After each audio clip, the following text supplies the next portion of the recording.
Welcome back guys. চলে এসেছি নতুন একটি ভিডিও নিয়ে। যারা বাঁশের ছিপ দিয়ে মাছ মারতে ভালোবাসেন তাদের জন্য আজকের এই ভিডিওটি। দেখতে পাচ্ছেন বাঁশ কাটতেছি।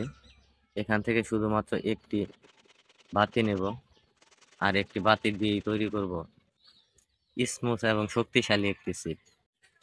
আমাদের দেশের অধিকাংশ এলাকাতেই বাঁশ এবং বাঁশের কঞ্চি দিয়ে তৈরি করা হয় সাধারণত ছিপ, যা ওজনে অনেকটা ভারী এবং একটু চারে পড়লে ভেঙে যায়।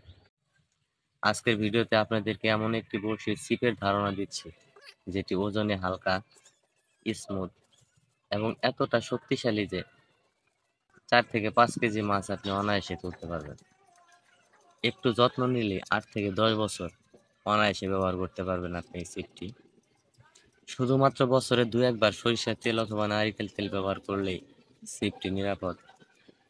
এই ছিপের প্রধান শত্রু হচ্ছে আপনার অযত্ন আর অবহেলা। ছিপটি দেখতে সত্যি অসাধারণ এবং স্টাইলিশ।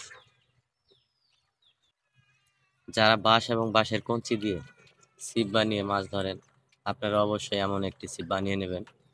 আপনাদের মাছ ধরার আনন্দ দ্বিগুণ বেড়ে যাবে।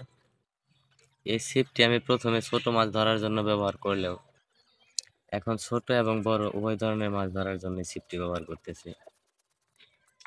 সত্যি অসাধারণ এবং কমফোর্টেবল একটি ছিপ এটি। তো দেখতে থাকুন কিভাবে বানাচ্ছি ছিপটি।